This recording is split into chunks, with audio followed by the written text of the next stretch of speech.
and I propose to give you some background about the Zoroastrian faith.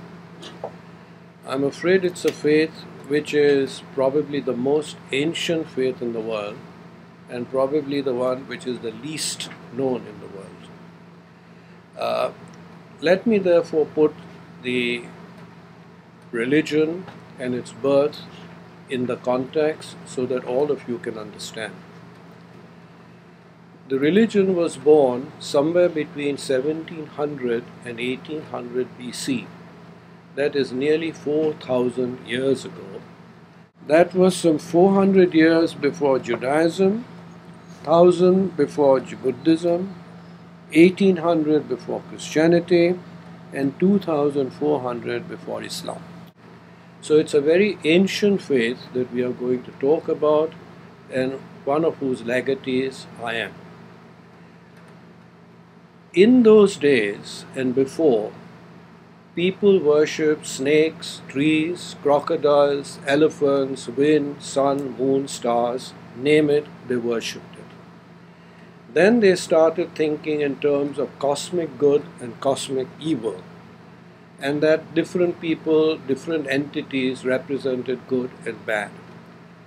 The only prophet, the only person who talked about a monotheistic prophet or a monotheistic being was an Egyptian pharaoh called Amenhotep I. That was around 2200 BC. But he propounded that the sun was the only creator of any and everything. And that belief, although it is still espoused by some scholars as the first monotheistic religion in the world, quickly died. Several years later, in fact 2 centuries later, Abraham was born. And Abraham propounded what he said was the first monotheistic religion in the world. But his monotheistic religion was that the God was called Elohai, E-L-H-O-I, and he represented Elohai as an idol. And he said that Elohai was the one who created and protected and did everything for his people.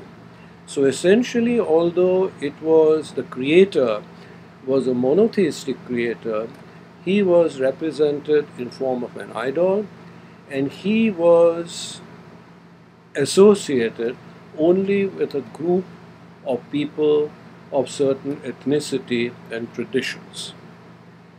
200 to 300 years after him was born Zarathustra. The Greeks call him Zoroaster, and the religion has since been called Zoroastrianism after the Greek name given to Zarathustra.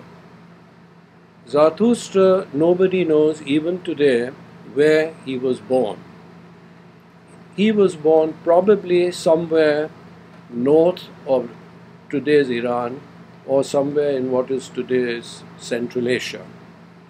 He wandered from place to place because although the religion was revealed to him by the Supreme Creator, whom he called Ahura Mazda, people even in his own village who believed in many gods drove him out.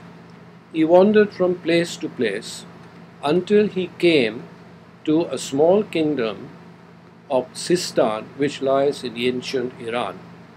And there are long stories of what happened, but ultimately he convinced the king that there was only one creator, an invisible creator, whom nobody can see, nor touch, nor feel, but who was there, who created any and everything with the light of his wisdom and of his far-sighted love for any and everyone.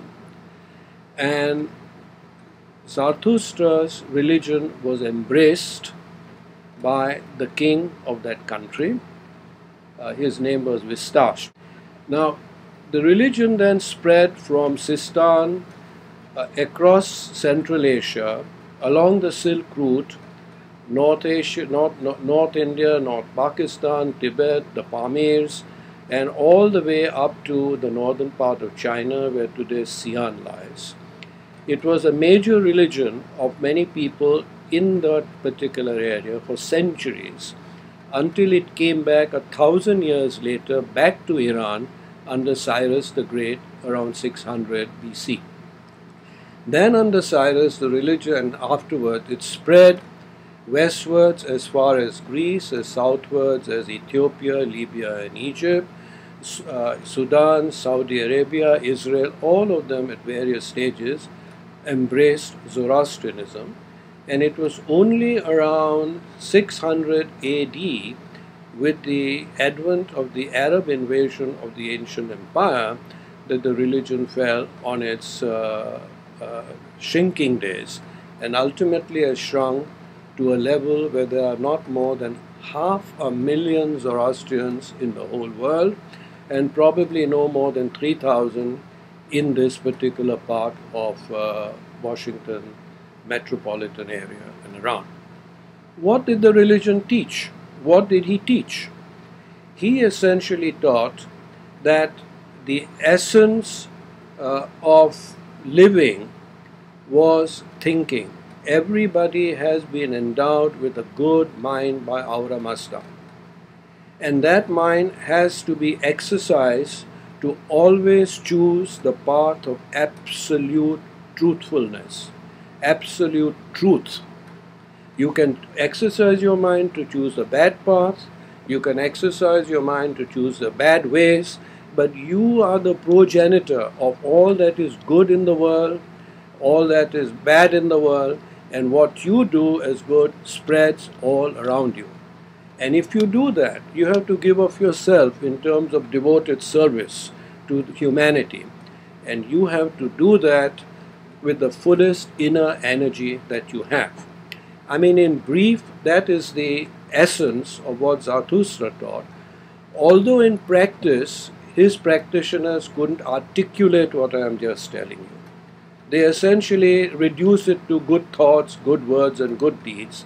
And if you ask any living Zoroastrian, most of them will say, oh, the religion of Zarathustra is good thoughts, good words, and good deeds. No, it is not that.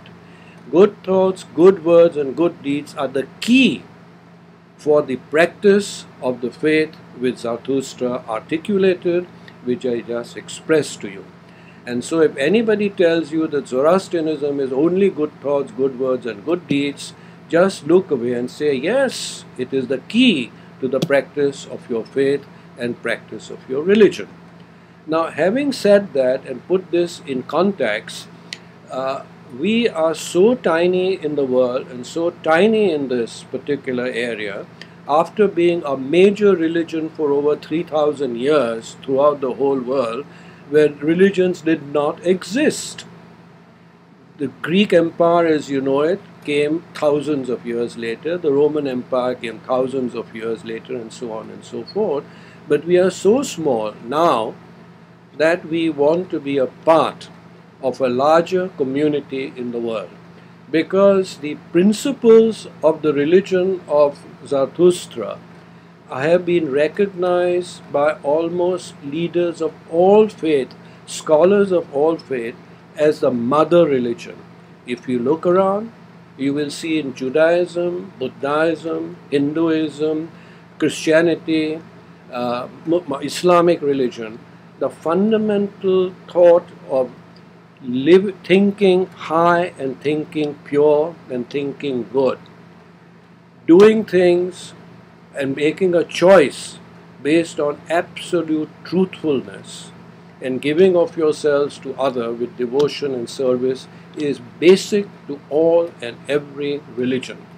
If you look at the prayers of Judaism, every alternate phrase is, let us practice absolute truthfulness. If you look at Christianity, the word absolute truthfulness and righteousness happens all over the place. And it goes on in that fashion. And we therefore wanted to be a part of all the religious faiths and be at one with all of them. And this is the reason why the Zoroastrians of the metropolitan Washington area decided that we have to be active members and active participants of the interfaith movement here in this area.